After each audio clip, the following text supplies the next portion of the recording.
Stylish star Allu Arjun సినిమాల వేగం పెంచాడు. ఓవైపు దువ్వాడ జగన్నాథం సినిమా రిలీజ్ కు ఏర్పాట్లు చేస్తూనే మరో సినిమాను సెట్ పైకి తీసుకెళ్లే ప్రయత్నం చేస్తున్నాడు.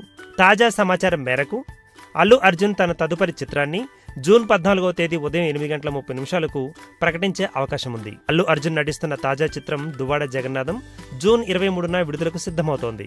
డీజే చిత్రంలో స్టైలిష్ స్టార్ సరసన పూజా హెగ్డే నటించింది. యాక్షన్ చిత్రంగా రూపొందుతున్న దువ్వాడ జగన్నాథం చిత్రంలో బ్రాహ్మణుడిగా, డాన్ గా 2 పాత్రల్లో అల్లు అర్జున్ కనిపించనున్నాడు.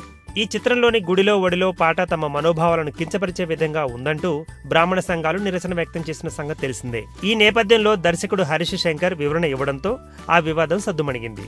దువ్వాడ జగన్నాథం పాటలు, టీజర్ పై అనూహ్య స్పందన రావడంతో ఈ చిత్రంపై భారీ అంచనాలు నెలకొన్నాయి. అల్లు అర్జున్ తన తదుపరి చిత్రానికి కొత్త దర్శకుడిని పరిచయం చేస్తున్నారు. సినీ కథా రచయిత వక్కంతం వంశీ డైరెక్టర్ గా స్టైలిష్ స్టార్ చిత్రంతో టాలీవుడ్ లో రంగప్రవేశం చేరున్నారు. ఈ చిత్రానికి నా పేరు సూర్య, నా ఇల్లు ఇండియా అనే టైటిల్ ప్రచారంలో ఉంది.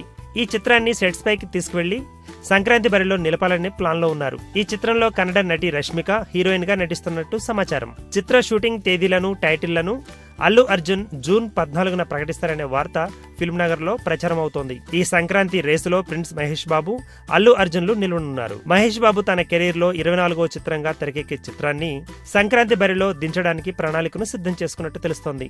అలాగే శంకర్ దర్శకత్వంలో వచ్చే రోబో 2.0 చిత్రం కూడా సంక్రాంతి బరిలో నిలవనుంది.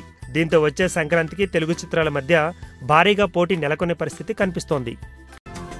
ఈ వీడియో గనుక మీకు నచ్చినట్టయితే లైక్ చేయండి, షేర్ చేయండి, సబ్స్క్రైబ్ చేసుకోండి.